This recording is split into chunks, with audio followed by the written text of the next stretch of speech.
Okay, we could get this meeting started. If you have a cell phone on you, if you could please put that in the silent mode, like me.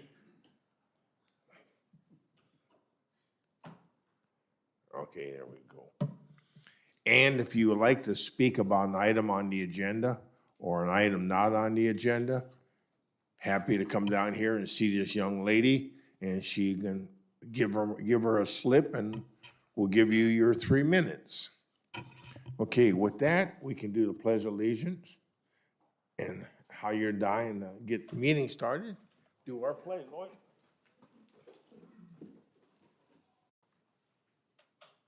Ready, begin. I pledge allegiance to the flag of the United States of America and to the republic for which it stands, one nation, under God, indivisible, with liberty and justice for all.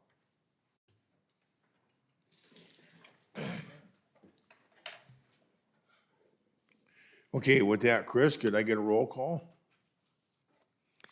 Commissioner Wolf, Commissioner Rekstad, Commissioner Hicks, Commissioner Brzee, Present. Commissioner Beck, Here. Vice Chair Markarian, and Chair Algauer. Here. Okay, we have any public comments or anything? Ben? No public comments on items not on the agenda. Okay, good. So with that, we can move to the consent agenda and minutes from September 1st.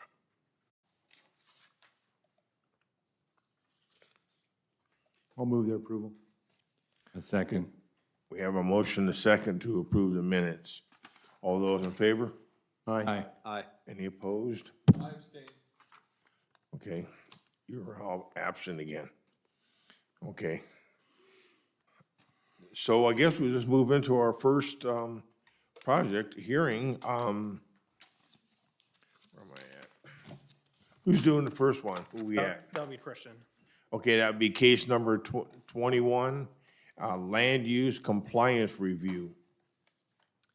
Thank you, Honorable Chairman. The applicant, Francisco Jara, brings before you case number 21-042, an LUCR, special use permit and architectural review for a 1,200 square foot detached accessory dwelling unit with special use permit and architectural review for the 494 square foot garage with 64 square foot porch and 315 square foot patio cover attached to the ADU at 12269 16th Street. The site is located on a 0.45 acre parcel on the east side of 16th, north of Avenue D. It is in the RM10 district. It's the multiple residential 10,000 square foot minimum lot size district surrounded by single-family residences. So per AB 68, the 1,200 square foot one-story ADU is to be approved ministerially at a staff level. So the review is for the garage, porch, and patio connected to it for that special use permit and architectural review.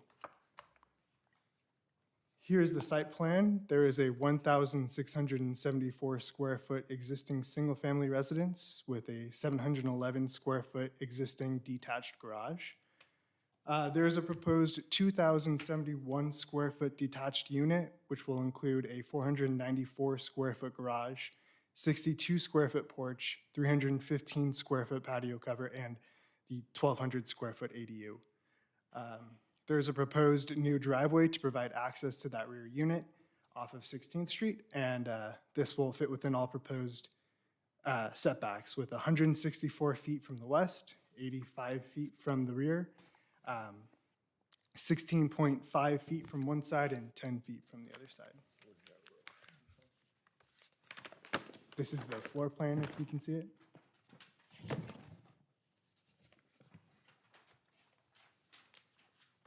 So the elevations are proposed to match the primary residence with stucco siding and accents, with composition shingle roof to match the existing home, with a standard two-car garage with a single roll-up door. And then as mentioned, the 62 square foot porch with 350 square foot patio covered. It's going to feature a gabled roof that is approximately 14.8 feet at peak height. Here's a site photo. The surrounding neighbors were noticed and no responses were received. So it is staff recommendation that you review the architectural design of the proposed attached ADU, adopt the special use permit findings as contained in the agenda report, adopt a categorical exemption, and direct staff to file a notice of exemption. If you have any questions, I'm not sure that the applicant is here, but I hope I can help you. Anyone have any questions for staff at this time? Just a quick clarification on the proposed floor plan. It says master bedroom, bedroom number 1, bedroom number 2. Do we generally not count master bedroom as number 1 and then bedroom number 2 and bedroom number 3? Depends, however, the person designs it with the 2 bedrooms plus a master would be a 3-bedroom ADU is how we would categorize it in terms of the building permit record, and then certainly how it would be assessed with the county. It doesn't make a difference for our purposes. We're only concerned with the square footage. That is correct. Okay, would the applicant wish to make a, applicant here? Yeah, as I said, I'm not sure that the applicant is here today. Okay. With that, I guess we have any public comments? No public comments on this item. Okay, so we close the public hearing and move to the commissioners.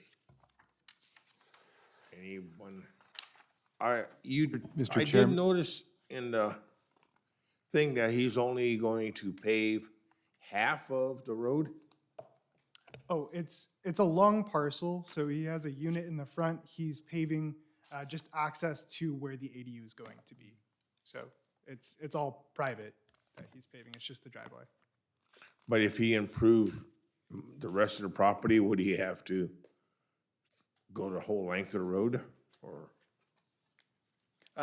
Subsequent development on kind of the undeveloped portion of the site may trigger additional paving to meet the fire department access. However, in this case, he's providing the necessary paved access to serve both the existing residents and the proposed ADU. Okay. Mr. Chairman, I have a question of staff. The ADU law under the state limits the ability of local agencies to impose setback limits, is that right? Yes, it establishes kind of a minimum setback requirement of we cannot prohibit an 800 square foot ADU 4 feet from rear and side property lines. So the fact they're in compliance with all our setbacks otherwise, right? Yes. All right, thank you.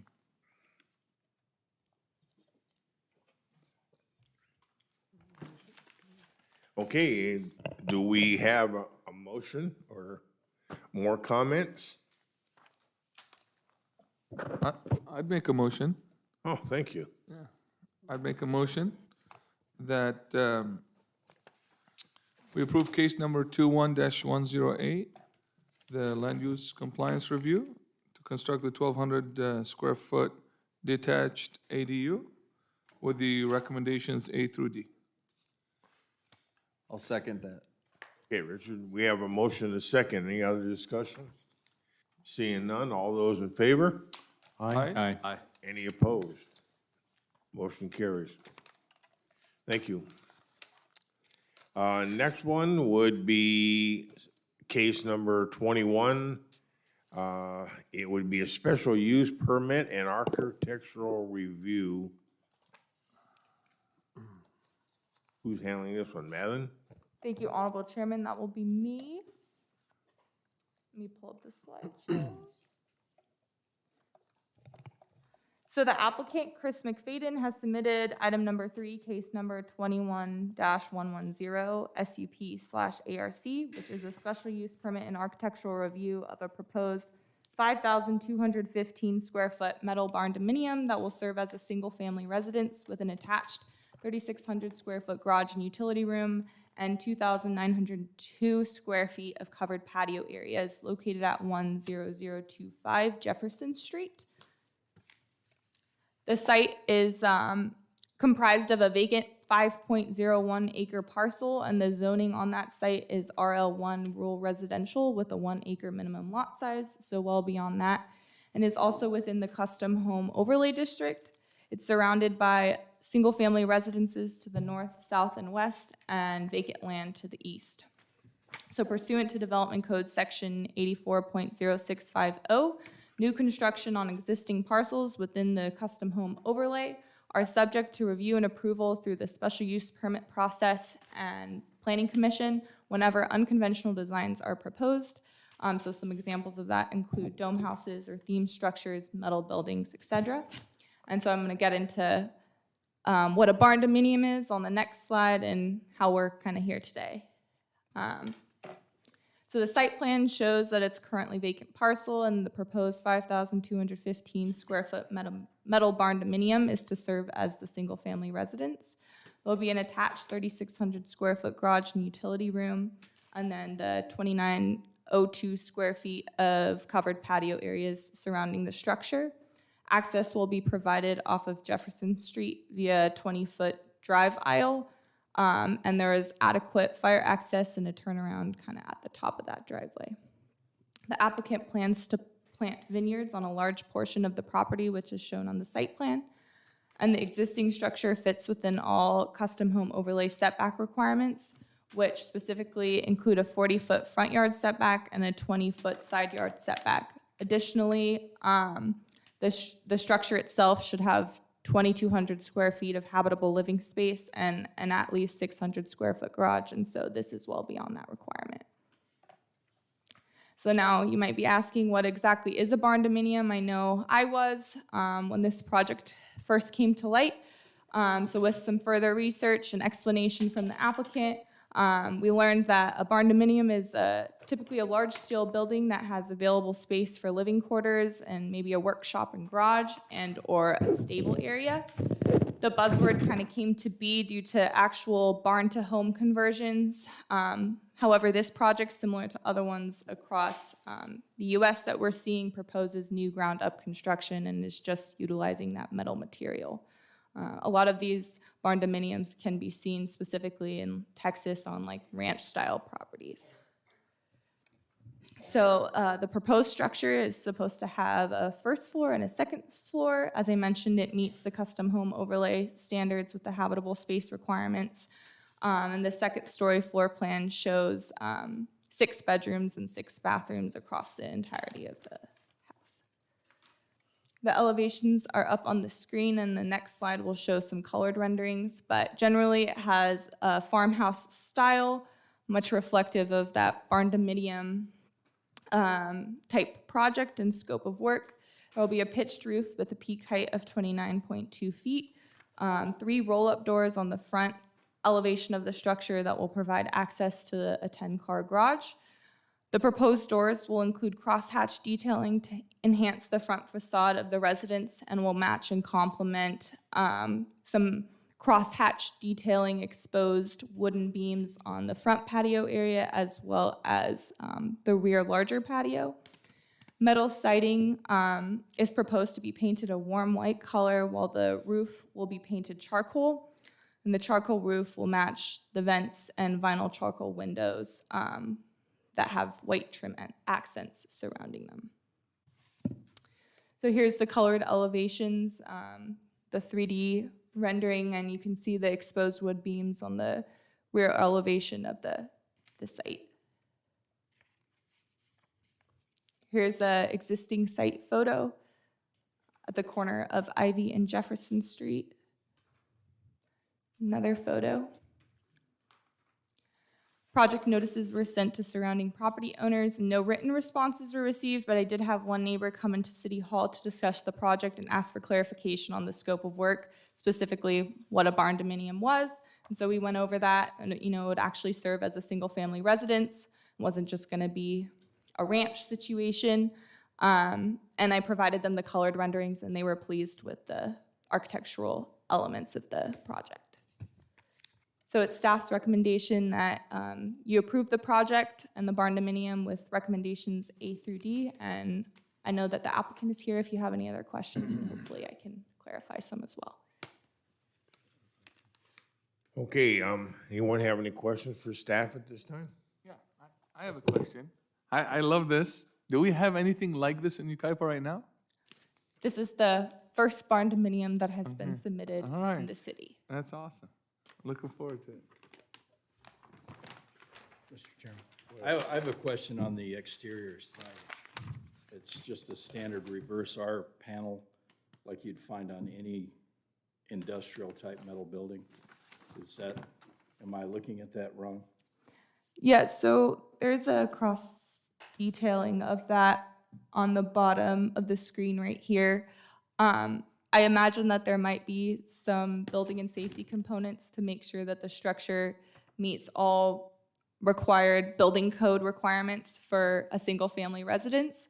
The ins and outs and the details of that, not totally familiar with, but this project will be required to go through that same process as any other standard single family residence. Right. No, I'm not, I understand that, but I'm just looking at, the look of it compared to some of the other structures around.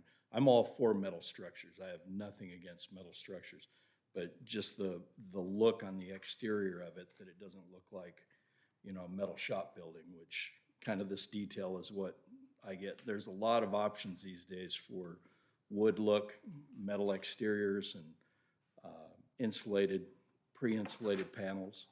So, but I don't think this is that far along yet, because we don't have, at least, there's no details on how the interior structure is going to be done too, so. But that would be my only concern, is the structure itself, not a problem. It's just the look of the outside of it. And then the roof itself, raised seam, or, if we're going to set a precedence here for metal structures, I think we need to look at that. So we're looking to do the architectural portion tonight too? Yes, so the architectural review is the only reason why this project is brought before the Planning Commission tonight, because it is being treated as a standard single-family residence, which is permitted by right on this property.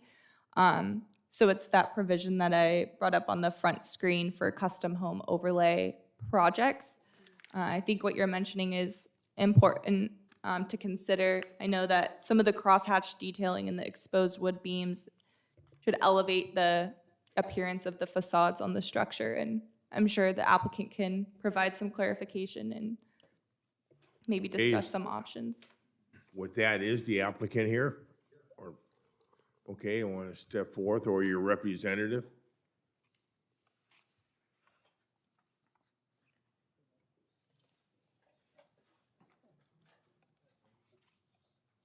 Hello. My name's Chris McFadden, the applicant on this. Hey, Chris, can you speak into the microphone directly, please? Sure. My name's Chris McFadden, the applicant. Hi, Chris. Hello. Hello, Chris, Can you welcome. Can you re-ask the question, please? Yes. Well, just on the exterior, since this is the first metal structure like this, the panel detail is just a standard, a pretty much standard metal building industrial panel. And then I don't see anything on the roof structure or the roof section, what it actually is, other than a charcoal exterior and a white siding. But that's my only question. Once we set a precedence for metal structures, I'm not me personally, I would hope to have a little bit better siding on it than just this standard stuff. I'll try to address some of the design criteria with it. Obviously, we are going with a very streamlined look. If you look at some of the research on the barn dominiums, there are obviously a lot of different features out there. I think we're not going with the bare minimum panel. We're trying to go with the one that has some sort of enhancement to it. And you are correct. I don't think we're even down yet to the specific detail of which panel he's ordering. This is probably just a general, it's going to have at least some of those curves to it. And the idea behind a lot of this is keeping that, from a distance, you're not even going to be able to see those. And again, if you notice the site plan, if you want to bring that up, how far back this house sits, obviously you're going to see it from the distance, but even from that distance, you would not be able to see the curves in it, no matter how big those curves are. It is a charcoal roof. It will be a standing seam roof. And the idea is to give it that clean line look where we see the white with the wood enhancements for the patios and porches. So it is kind of an industrial farmhouse look, which is kind of the trend of what it's supposed to look like. Well, one of the things, so up in that area, Jasmine, is, this is with the wine and the grapes, then the potential is for having customers and doing a small winery in that area, correct? I think that would be the hope for the future Sure. at some point, yes. Yeah, and just on, in most jurisdictions where you have metal buildings, they're requiring the first 4 feet to be either a rock type thing or something, because panels like this, they do dent and have damage from, if a bicycle falls against them, it can do that. Where the insulated panels that are a rigid insulation panel, you don't have as much of that problem because it absorbs the impact. So that's my only concern is, like I said, I'm all for metal structures. I love metal structures, but just getting an upgraded siding on it, I think would be important, because there are a number of things, because to me, this is a real basic metal panel, which I understand that might be the look you're going for, but there's a lot of options these days. And I agree with that. I think that at this point, like I said, that's not necessarily the specific panel. We have to provide some sort of architecture to the panel, and that's what we're trying to provide at this point. But we're approving the I would hate to architectural. see it, true, but I would hate to see us make some sort of declaration of what this has to be because of the costs involved. Obviously, this is a large residence. There's always budget in mind, and I think if you look at the renderings based upon using the panel that we are calling out for, it really does have a beautiful look to it, especially from a distance. Yeah, but then again, what we're trying to do here is we're gonna set a precedent, so we need to make sure we get this right on these metal buildings. And I agree with Tony, it looks like, I don't know, it needs some kind of enhancement, so it doesn't look like just a metal building, like I say, it's gonna get dented up or something down the road. So we look, Precedent set for the other metal structures in the community? I don't think we have any other metal residential No. structures, Not that I'm aware of. do we? No, there's been no primary metal structures for a residence, just the detached structures that are subordinate to that residence. Right. All, So that was gonna be my question as to why are you going, and I love the idea. I think this is a very cool thing to bring into town, but like it's being said by Commissioner Hicks, we wanna do it right for everyone else that's gonna follow you and be jealous of this beautiful structure. Why are you going with this instead of this traditional, nice Oakland-like mansions? Well, the reason I chose this style is because of the increased cost with wood and other building materials. Yeah. And I originally designed a very, very beautiful wood structure. It was extremely expensive. I started researching other options that were within my budget. This metal structure here is within my budget, and it provides me with the ample space that I need to, for my lifestyle. I'd also like to bring out one of the specific reasons of him researching this specific project, this particular type of building, was because of the fire. We all know that that area got wiped out by fire last year. This is much more a fire-safe structure, and that was a huge consideration in designing this building. Yeah, my property actually burned, all 5 acres of it burned. It's bare land, but Yeah, I just think with having been close to some significant brush fires, you know, with a single panel without an insulated panel, and even probably with an insulated panel, it's gonna look like a tin can in a fire, you know, if it gets close. And it's still clearance issue, but I'll leave it alone. But that's my concern, is just the exterior of it looking something better than a basic metal structure. Because you do have, you know, what is it, a 3,600 square foot garage that's basically a shop building attached to it. And my only concern is just keeping it something that's gonna look good for a long time, and also not look quite as industrial up in that area. But that's just my personal opinions. As an option for the planning commission to consider, since the individual specifications for the materials and the ultimate panel design hasn't been selected by the applicant, is perhaps there could be a condition where just more decorative architectural panels be used as the exterior surfacing, and something that gives them the flexibility to choose, but without necessarily having the most basic design, and that's Right, an option too. Are you open to Commissioner Hicks's proposal as to just doing a 4-foot kind of brick or faux brick? Yeah, I'm not sure that's the right design for his structure doing the brick. I'm just saying that on a commercial building, that's more common thing where you have a lot of traffic. Right. But you can achieve the same thing with an insulated panel that prevents them from becoming dented so easy. But you're talking about just for a certain height, not the whole thing. Well, those panels are full height, but they have wood look that looks as, you know, better than this paneling back here. That's an all metal. There's a lot of options out there right now.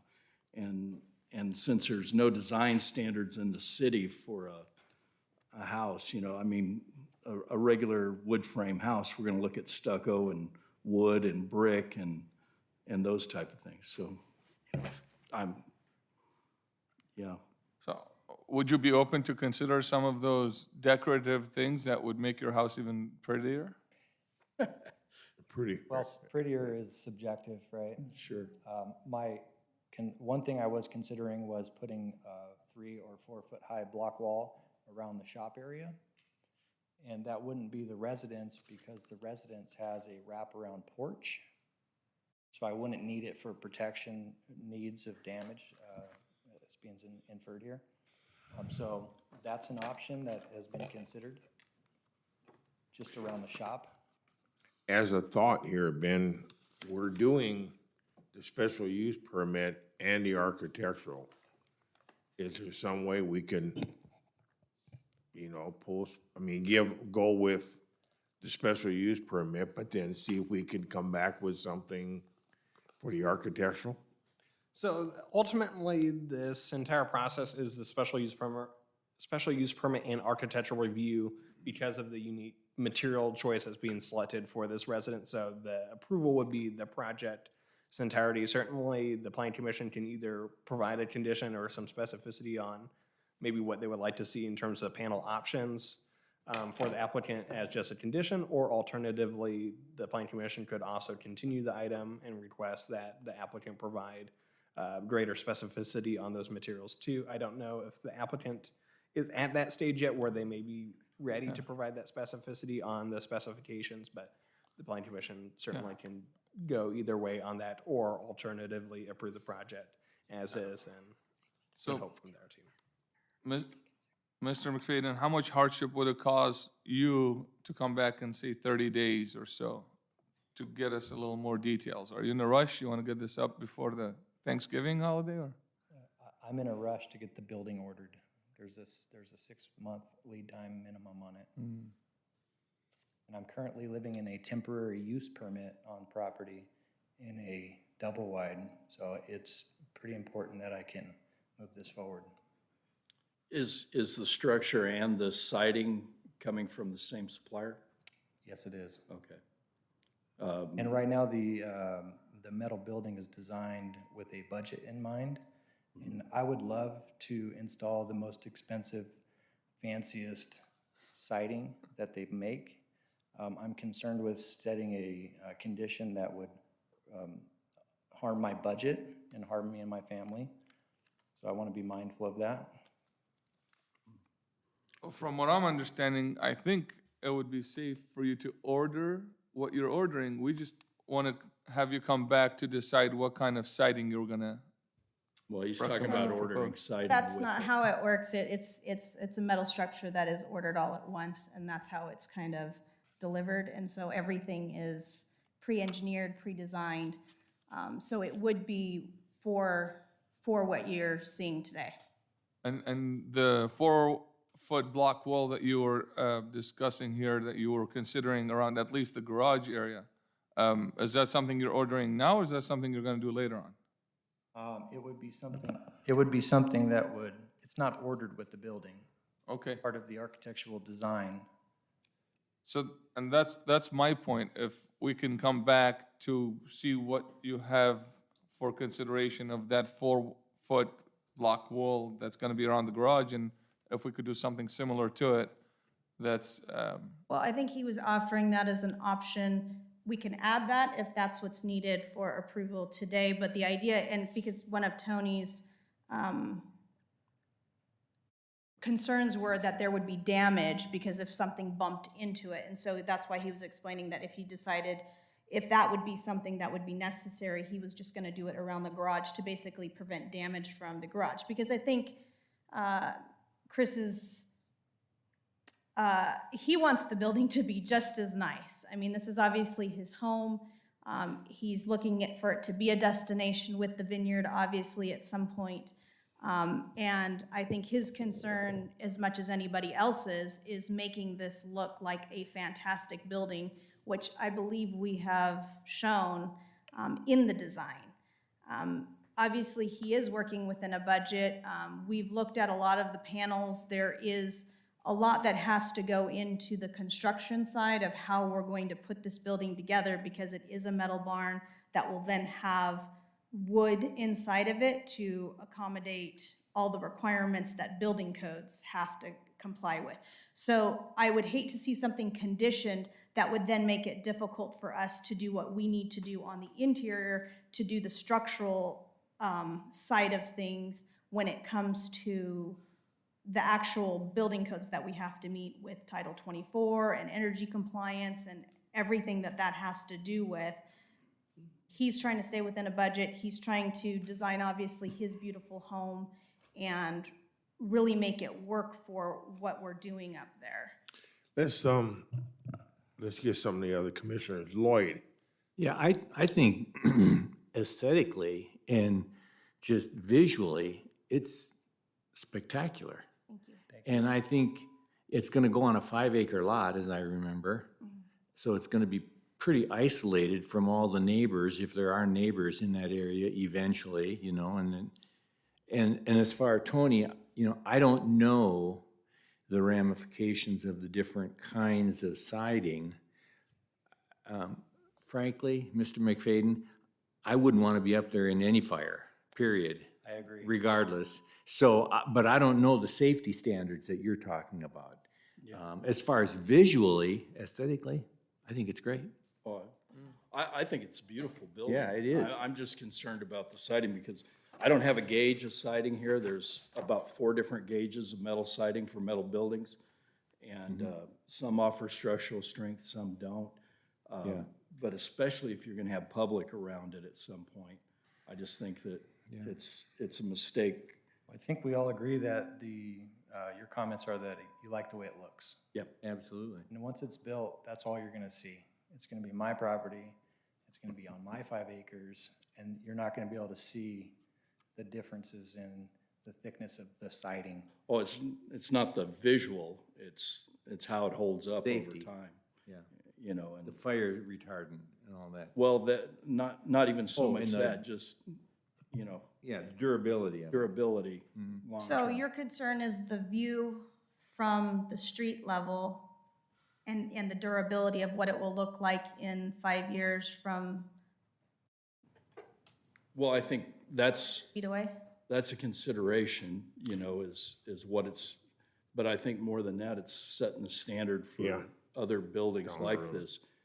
Okay, Because, Bart, you're quiet over there. Can you want to weigh in on this? Sure, yeah, thank you, Mr. Chairman. I have absolutely no problems with the design. I think it's a beautiful proposal. I also get concerned when we start to micromanage these kinds of issues. I think there are building codes in place. We have a staff who is going to be issuing permits, and yeah, I am prepared to approve the project as presented. Thank you. Thank you. Okay, Richard, you're up. Yeah, I think it's a nice project. I'm with Bart 100%. Okay, thank you very much. And I guess do we have any public comments on this one? No public comments on this item. Okay, well, with that, we'll close the public hearing. And I guess we can move to the commissioners. I think we all agree that in this concept, I think it's a great project in this concept. I understand about the siding and that, but I'm sure the gentleman's gonna do a good job and it's gonna look good, but this is our first go-around with a metal house. So, Well, I make a motion that we approve case number 21-110, special use permit architectural review with approving recommendations A through D. I'll second. Yeah.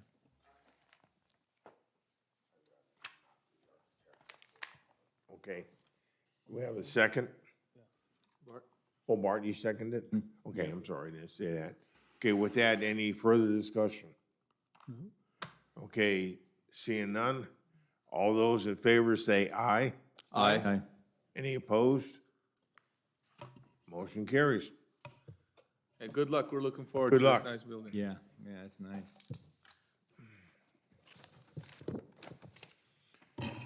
Okay, the next item on the agenda is number 21-121, conditional use permit and the architectural review. Thank you, Honorable Chairman Algauer. The applicant, Michael Kokoran, has submitted item number 4, which is case number 21-121, a conditional use permit and architectural review for a 2,419 square foot single-story engineering office building, which will include an equipment yard for storage purposes of vehicles on a 2.8 acre industrial property. The site is located north of Dunlap Boulevard and the I-10 freeway and is 2.90 acres. It has community industrial IC zoning, which permits professional services and Class 2 general open lot services under the commercial land use types section of our municipal code. So both the engineering office and the equipment storage yard are permitted land uses. It is generally located within the Dunlap corridor, which permits commercial and industrial types of land uses. There is a car repair and maintenance yard to the south of the site, a plumbing company to the east, a recycling center to the west, and multifamily and single-family residential land uses to the north.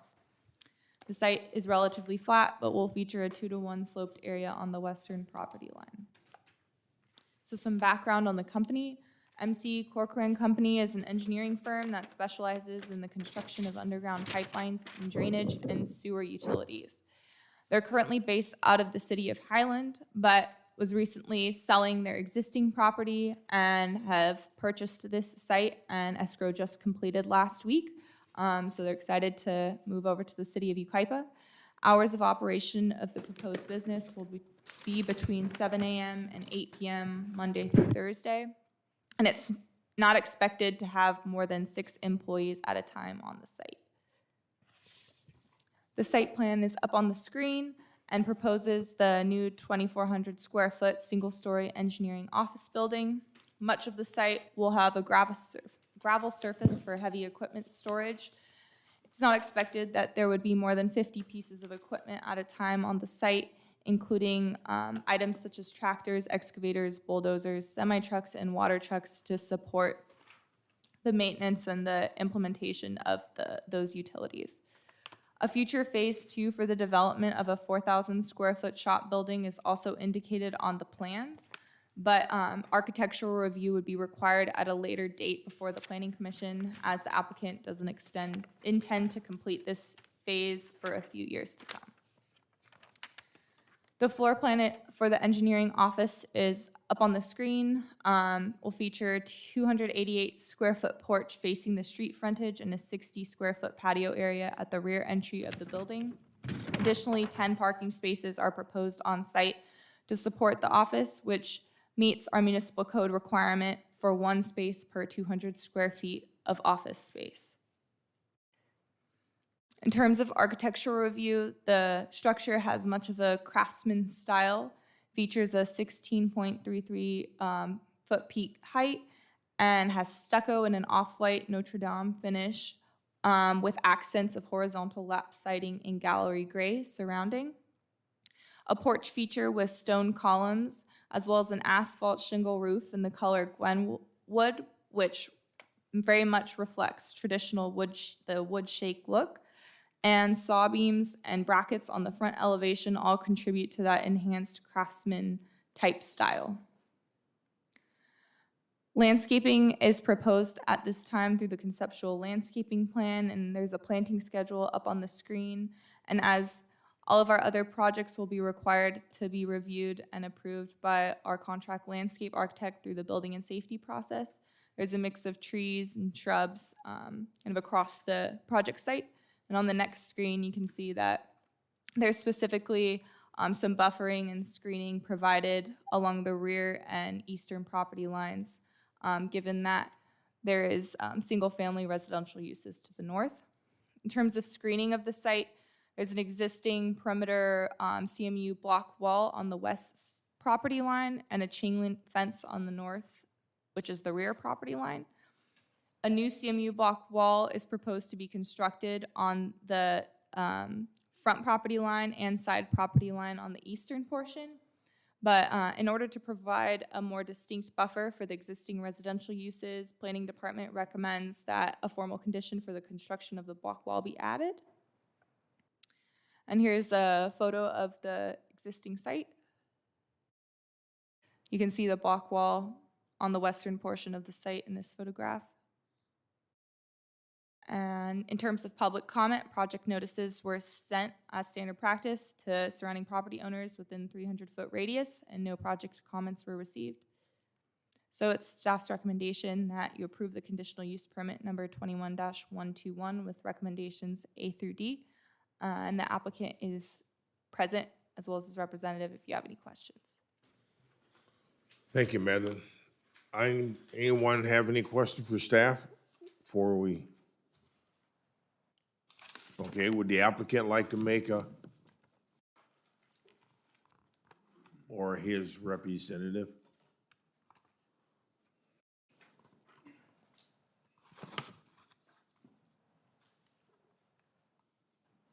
Good evening, Brad Robertson, a representative for the Corcoran family.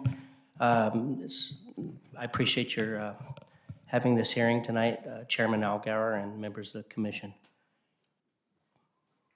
The owner and his wife are in the audience. They're excited to move to Yucaipa. Their director of,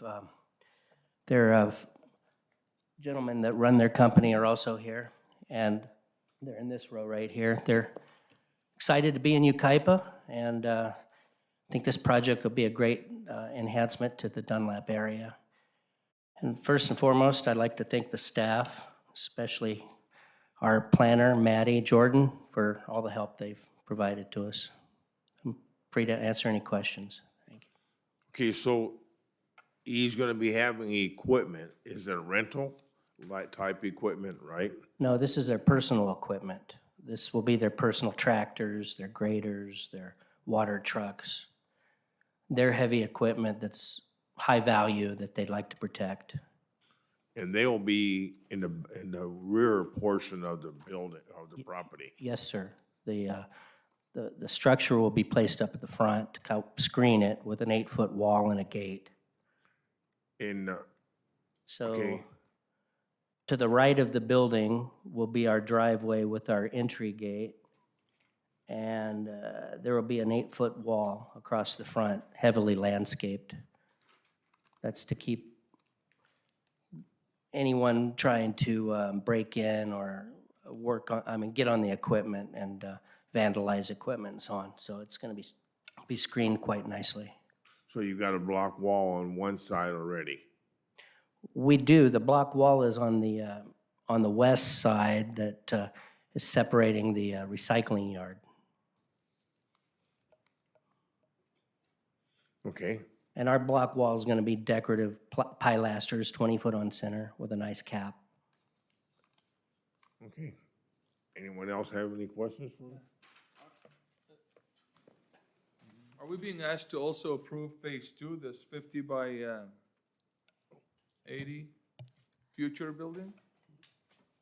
So generally, that would be the location of the future structure. So the site plan, this existing site plan would serve as the review of that location, but would not take care of the architectural component for that future structure. So if they had excluded that from this existing approval, of an entire another conditional use permit would have been required at a later date. So this just, allows a more streamlined process when that new submittal does come. They would just do an architectural review, which would be a simpler application process.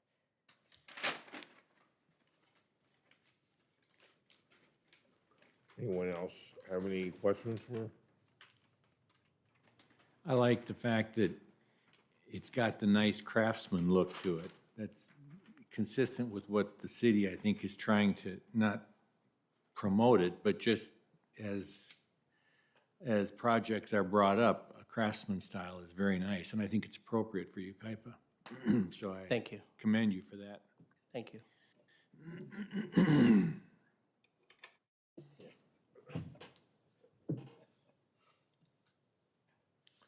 Okay, just curiosity, the equipment, is it heavy equipment?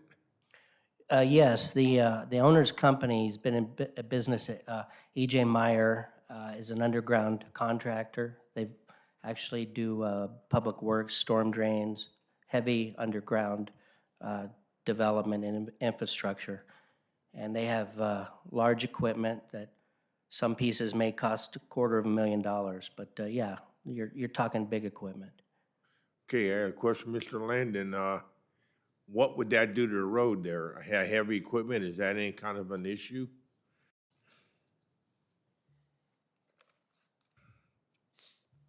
I believe that Dunlap Boulevard, the equipment would come in on tractors or semi lowboy equipment, and that would come in through the drive approach, and that would be designed and constructed in accordance with the city standards for the drive approach. Okay, Commercial driveway approaches have a thicker concrete that's required, so there's a 6-inch concrete as opposed to, let's say, a 4-inch concrete for a residential. That would be the part that's in the public right-of-way, and that's the reason that we would require the commercial driveway approach.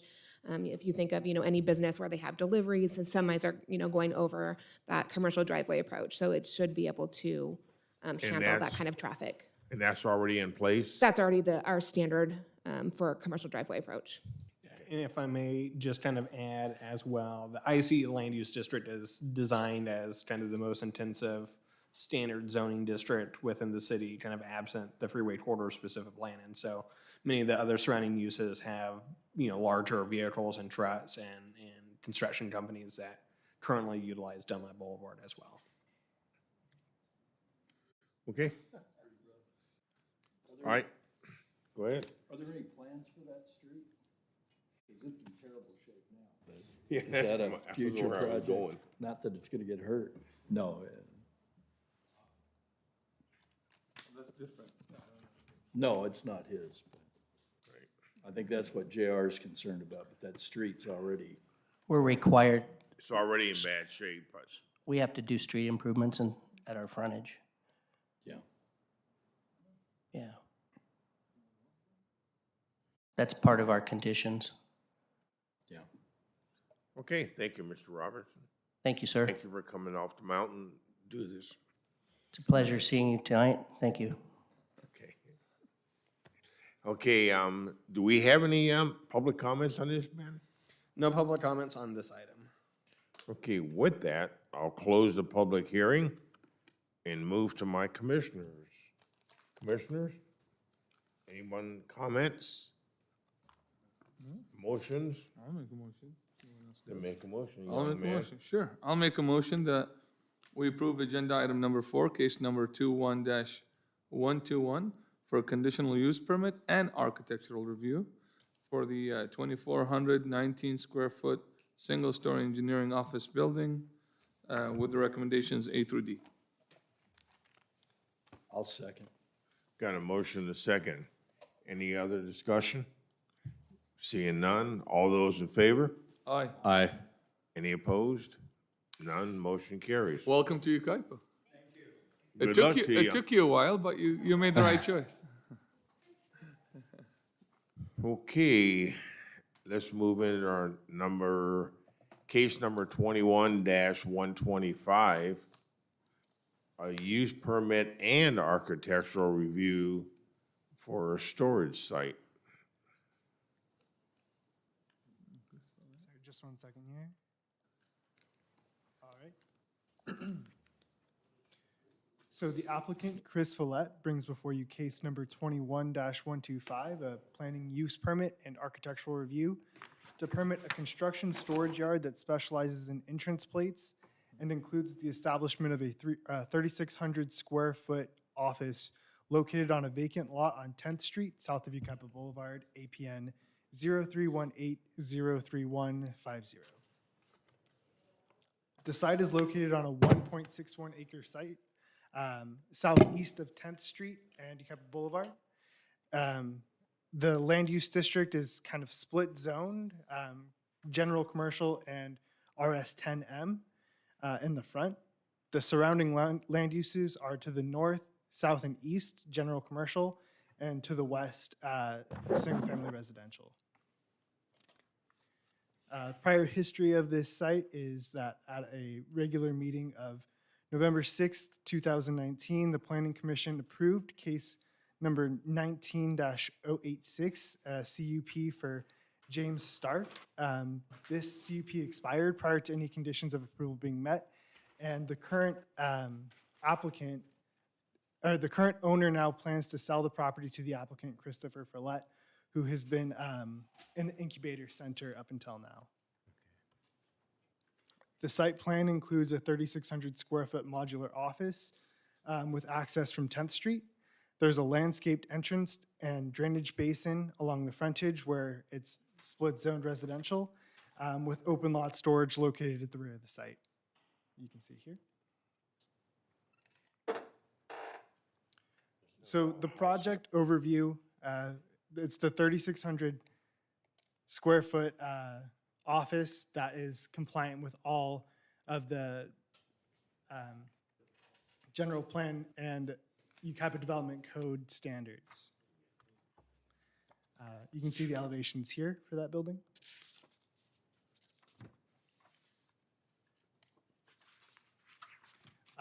This is the conceptual landscaping at this time. It hasn't been approved through Steve Franken yet, but this is kind of what is being proposed.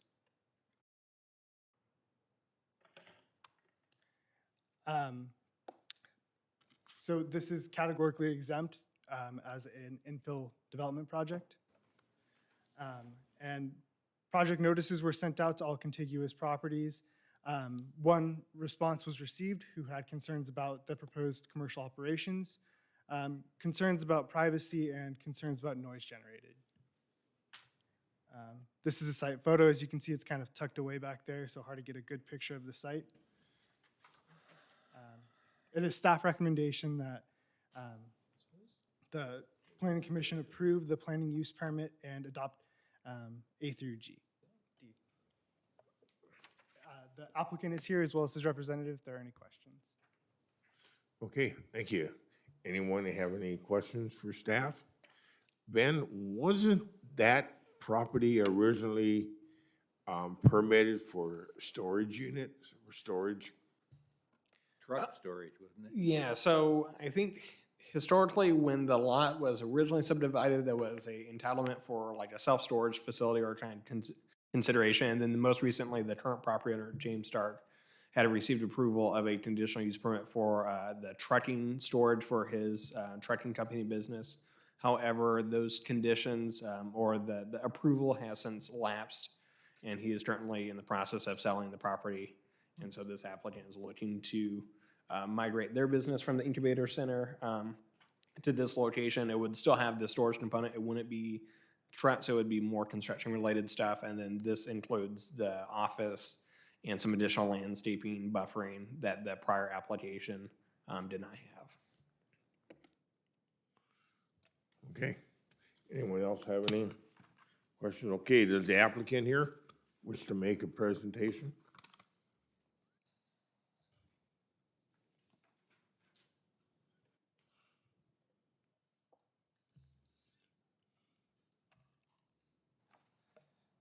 Thank you, Honorable Chairman and Commissioners.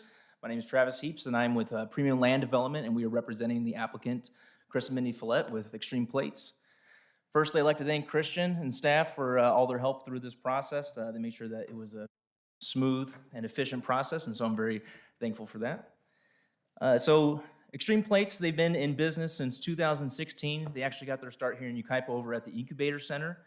And over the last 5 years, they've really taken advantage of the programs and workshops that they offer there, and their business has flourished to the point that they've essentially outgrown the space that they have over there.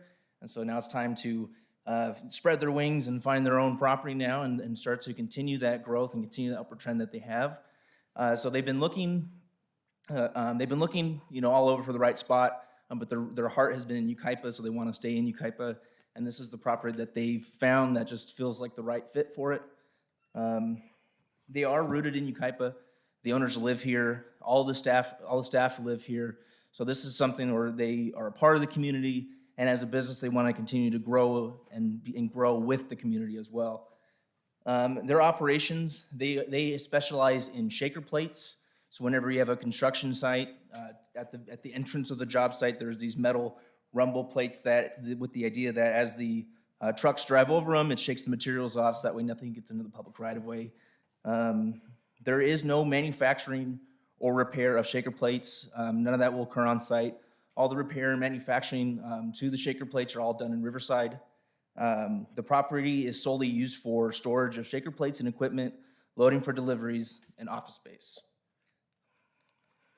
So there was a comment during the project notice period, and I kind of just want to go through those and kind of address some of the points of concern that they have. So the first one is lots of employees coming and going. There is very minimal foot traffic with this operation. The trucks go out in the morning and they come back later in the day.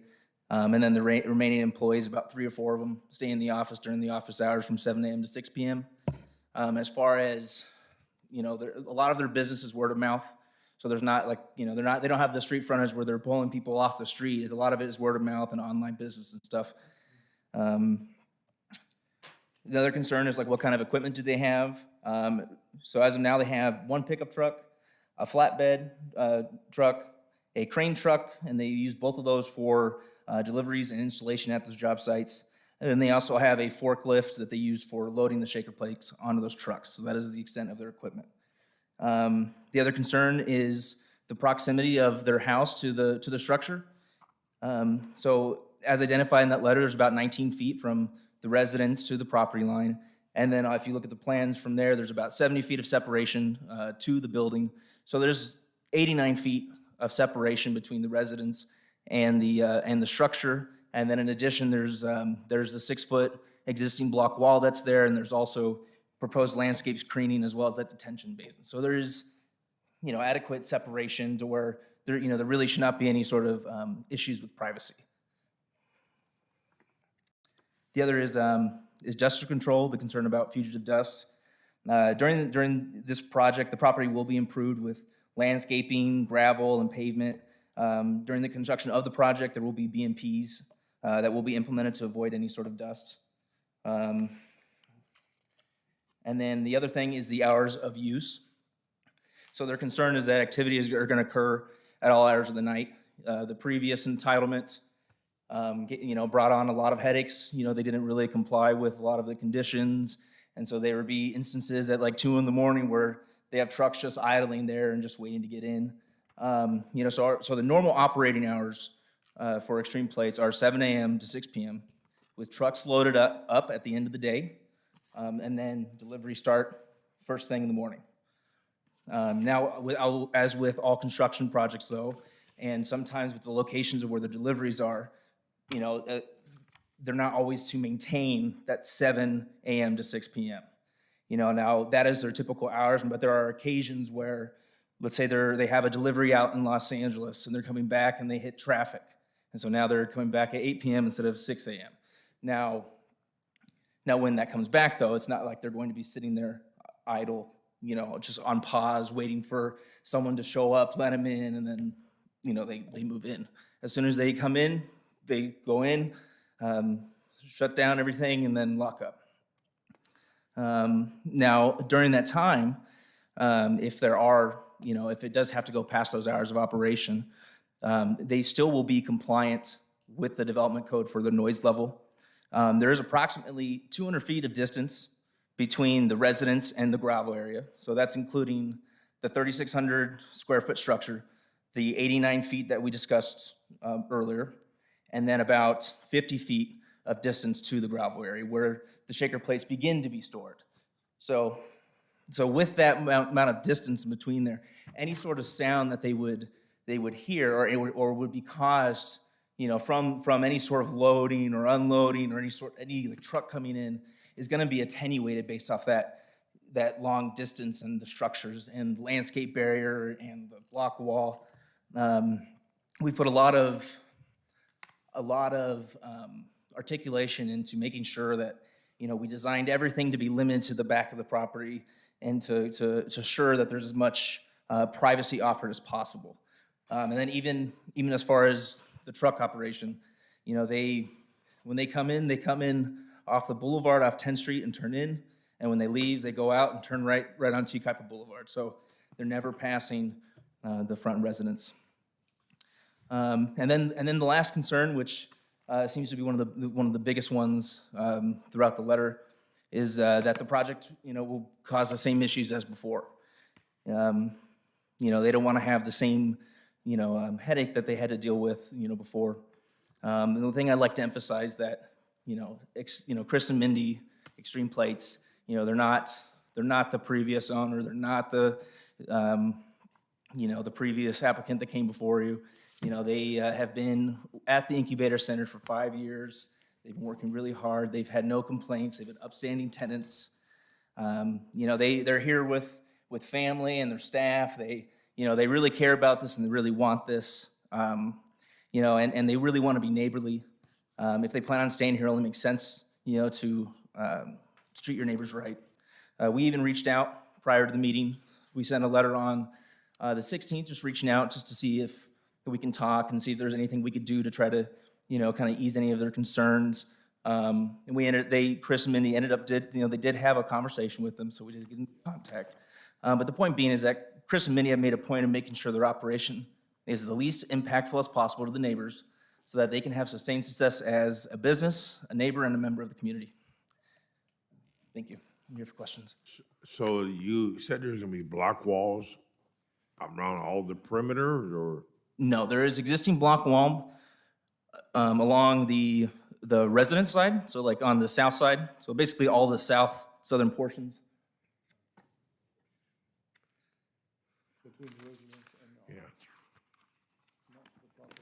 Yeah, there's a block wall along every property line aside from the north one, which is a similar industrial or commercial use. Okay. All right, so I think this is a good time for me to just say that I know Chris and Mindy, and I had an office at the incubator center at the same time they did, and I'm not involved in any of this. premium land development. I'm just happy for their success, so I just want to put that on the record. I like them, I know they work hard, and they're very good neighbors when I was their office neighbor, so. I don't know, he paid me to say that, so. That was a joke. So was it worth You the never 20 know what bucks? happens today, but yeah, no, I know them, I like them, I'm happy for their success, which is why I'm gonna question them, I think, harder than anyone else on the committee here. I wanna make sure that this neighbor knows that they're just gonna be great neighbors. And I don't know how long they've lived in the residence. So Chris and Mindy have lived on this property, right? That's your home or no?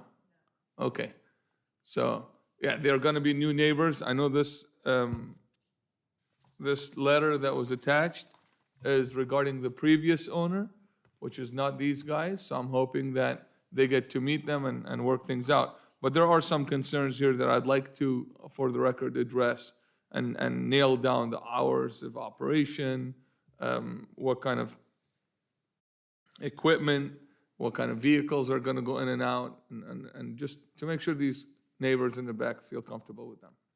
So, Mr. Chairman, can I start with this? Go ahead, All right. you're on it, I bud. said I like you first, so I'm gonna start now, okay? Oh. All right, so hours of operation, is that something that we can nail down? What time is your business open and what time it closes? Or vehicles come in and out? Or is it gonna be a 24/7 thing? You covered it, I think. It's not a 24/7 thing. It's 7 a.m. to 6 p.m. is their typical hours. But typical is what I'm emphasizing, is because there are, opportunities, and I can't predict when there is gonna be those moments where they're gonna be later, or they have to be earlier. Sometimes it depends on, whenever they're able to land, get that call for that, or if they're stuck in traffic, there's different, variables that kind of come into play that could limit that. But as far as the office operation, that's 7 a.m. to 6 p.m. But again, just, those are the typical hours that they, will do their hardest to abide by. But there are moments where, they're not going to be able to. And also just for the record, so sharing an office with them, knowing that they use the incubator center parking lot for 2 years, I've never had an issue with noise or anything, just that's personal observation on my part. So I'm sure they're not gonna start making anyone upset over there. And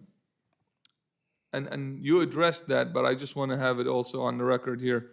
So customers don't just walk in off the street. These are pre-existing clients that he has. They do all the communication by phone or internet. Is that correct? Correct. And I think you also cover that the plates are not gonna be made on site. They're made somewhere else. They're just stored over there. Yes, in Riverside.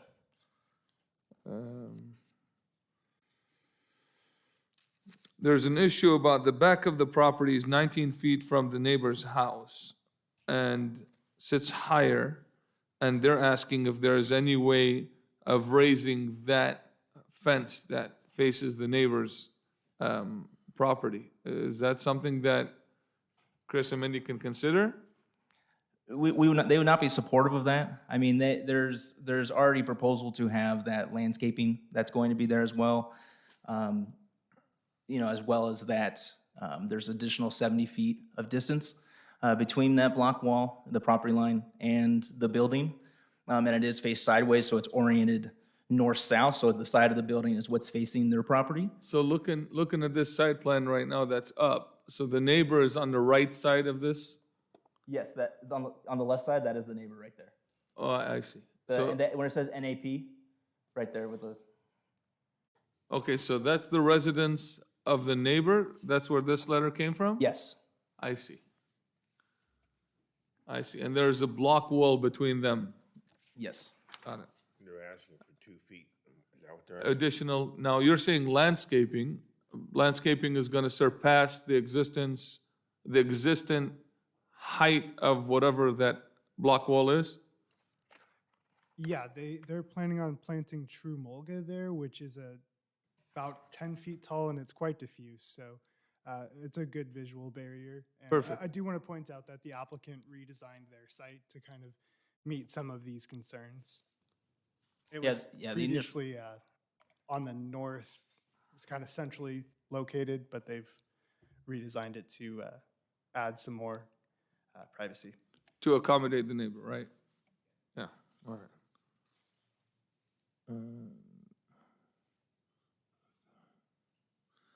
There's a concern about dust control, and I didn't hear you address any of that. Is there gonna be any dust issue that's gonna? The entire property will be improved. I mean, there's gonna be pavement, landscaping, and gravel, so there's not gonna be just open patches of dust or anything. Now, during the construction, you know, when they're doing the improvements, you know, they'll have to do BMPs, you know, the best management practices to make sure that none of that fugitive dust gets in the air, so there's really should not be any sort of concern about dust. All right, so it's dirt right now. You're gonna improve it and make it gravel? It's got some pavement along the, you know, along that access, and then some of the back portion of it does have gravel, but the whole thing's gonna be improved. Okay. Yeah, through the conditions of approval, we'll. So you'll be adding more gravel, Yes. which is kind of a dust deal. I understand me about the dust. Okay, I don't know how you're gonna alleviate that. Okay, you have anything else, Chris? I think, I just wanted to make sure that we address all these concerns. I have no doubt that they'll work with them. I just wanted to make sure that we address those. So thank you. Okay, Lloyd, do you have anything? No, I think, I'm guessing that based on your participation, that this whole project fits within the guidelines of commercial zoning. Am I right? So that all the area there is zoned commercial, correct? Yeah, so their property, it does have kind of that split zone component, and so no commercial activity is going to happen within that residentially zoned area. We did work with Premium Land and the applicant to kind of address the site design to make sure that the buffer issues with existing residences along 10th Street was addressed, and making sure that the site design worked better to alleviate some of the concerns that were associated with the prior owner or the current owner that's selling the property and what they were doing on their site.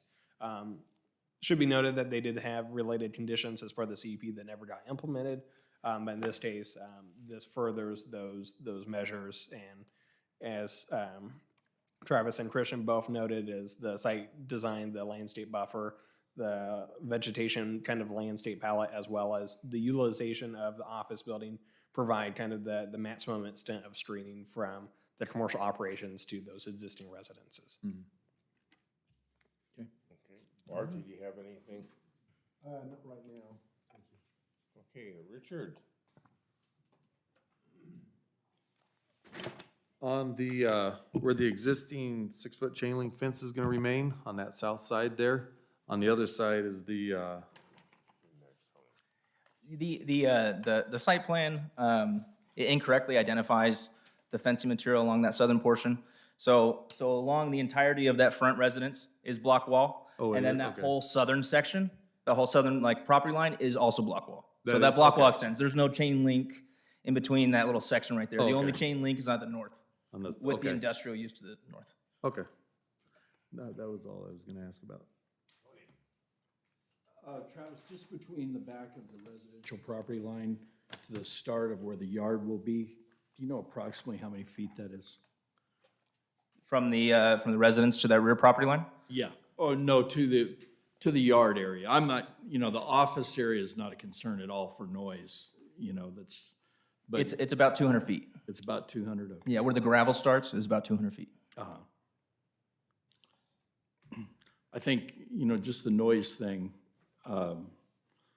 construction-wise, that's always, jobs start at 7 o'clock in the morning. So you're usually, would you normally be delivering at 7 in the morning, or That is normally when they start. is when they? But there are moments when. Office starts at that, but you're gonna be, you're leaving at 5 or 6 o'clock in the morning to go deliver to a job site. Sometimes that's what will happen. Yeah. But they do schedule their typical standard deliveries are at 7. Yeah. But there are, like I said, those opportunities when that's earlier. Yeah. No, I think the distance is good enough to provide the buffer, but that's the only thing is traffic in and out early in the morning and late at night. And they have, so as far as the equipment goes, they have 2 trucks that they use for deliveries. Yeah. So it's not like they have a, Well, hopefully that'll grow. You know, Hopefully. that's the ideal. hopefully. Right? So it's just the unloading and loading of plates, which are noisy. But, you know, I think that's just part of being a good neighbor too. You've got to, you know, try to schedule that around where it doesn't affect that neighbor. But is a gate, you have a gate entry, where's your gate actually gonna be coming down the driveway? It's back towards it's where that block wall. Property So if line you were to basically. extend, I mean, it's basically block columns on either side, and then there's the gate. Yeah. Is there a secondary gate back on the yard? No. There's not? No. Okay, One way in, one way out. Yes. okay. That would be my only suggestion is if you could move that gate back so that they're not sitting there idle and getting in and out of a truck right by the property owners. I think that would curb some problems that they might have later, you know, just with, because you know how it is, you know, guy pulls up, parks his truck, gets out, opens the gate, goes through, closes the gate, and he's right there next to that. Is there some reason you couldn't have a second? And the gate is going to be installed with electric motors, so it's not going to be just, you know, get out, unlock it. It's going to have, it's I'm gonna all be for automated. that, great. Yeah, yeah, if you have an automatic gate, then it's not a problem. Okay, with that, is there any, we thank you, Travis, for your, Mr. Chairman, I had Wait a one, second. I'm sorry. Go ahead. One question for Travis, and that is, do you know the history of this parcel? Was that at one time the residents plus the property we're looking at in common ownership? You know what, I'm not entirely sure. I know it's kind of an odd kind of property, the way that it was split zoned. I'm not sure if there was a parcel map that was ever done, that maybe it was one parcel and they split it into two. But I'm not sure if the full history of the parcel. All righty, thank you. okay, any other questions? Okay, thank you, Travis, you did a good job. Thank you. Not everybody likes you, but that's fine. Okay. Well trained. Okay. With that, any public comments? We do. We have a Mr. Frank Bell. Just give us your name and address for the record, please. I own the house in the front there, 1218 910th Street. You guys answered most of the questions. This is more about, I met them. They seem like good people. The owner before, terrible. All those trucks, there was like 100, it was like a truck stop. You know, he didn't finish it because I called every day probably or something like that. But that's mainly when we were just worried about us, just time. Yeah. Because like you said, if they grow, you know what I mean, then more and more and more and more and more, you know what I mean? And then, but I think that was our main worry, which is hours of operation, because the last person didn't follow anything. And I know that's not him, but I just worried, like, you know, one truck turns into 5 trucks turns into 10 trucks. You never know business, you know what I mean? I own a solar company. I live in Yucaipa. My business is here in Yucaipa, so I like our town too. I don't know. That's how I only make them. My main thing is that really. Well, we appreciate you coming out. Anything else? What do you think? No, like I said, it was well covered. You know what I mean? Everything was well covered. They did a great job. And like I can attest, I mean, he looks scary if you look at him, but he's a teddy bear. And I got to know him, and you might even find him offering you some storage for your business, knowing who this guy is. So I just don't want to feel like I have to walk on eggshells. You know, I've already lived there. You know what I mean? Yeah. I established our family. You know, we got kids that go to high school. One goes to Sika. You know, my son plays on varsity football team. We're undefeated, by the way. So I just want everything to coincide, and you know. So what is your person do biggest concern here? Do you have something? No, it was just hours of operation. I just don't want it to lead to, you know, like, oh, it was one time, now it's 10 times, now it's every night. I'm not saying it's gonna happen now, or you know what I mean? I'm not saying shoot, the last guy moved in before they even closed escrow, so then he was working it. I mean, everything's been great so far. The plans sound great. We're just a little worried about that, you know? All right. Okay, I'm glad we answered some of your concerns, and I'm hoping you guys have a great relationship, so. Ben, any more? No other public comments on this item. Okay. Travis, did you want to respond to any of that? Okay, good. Good answer. I get to beat him up. With that, we'll close the public hearing and we'll move to the commissioners. Do we have any comments, motions, anything? I'll make a motion that we approve case number 21-125, the planning use permit and the architectural review, along with recommendations A through D. I'll second. Okay, motion is second. Do we have any other discussion? All right, seeing none, all those in favor? Aye. Aye. Any opposed? None, motion carries. Thank you. Good luck. We're staying in Yucaipa. You're welcome, Indy. Good to see you guys. Good luck.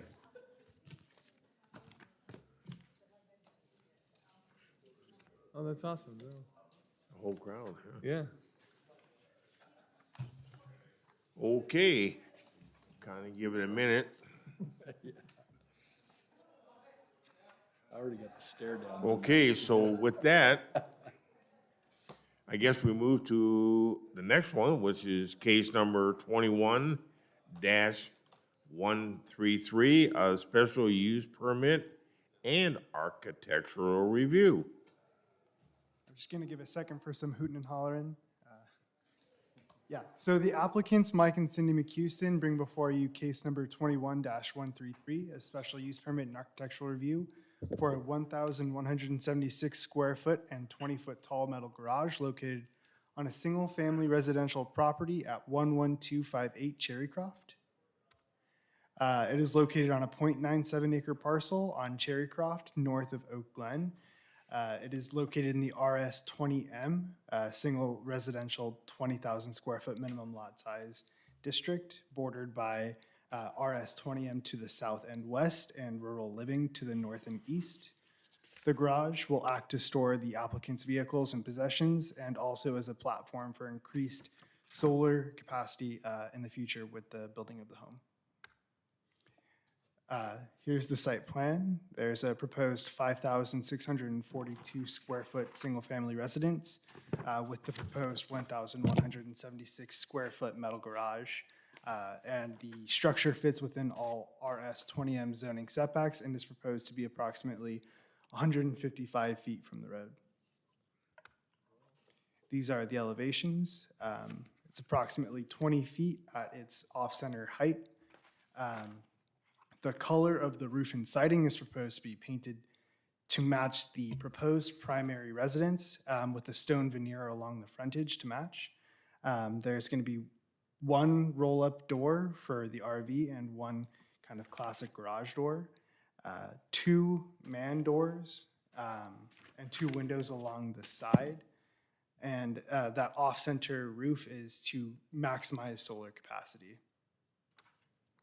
This is the proposed single-family residential elevations, so you can kind of see where some of those elements are getting pulled from.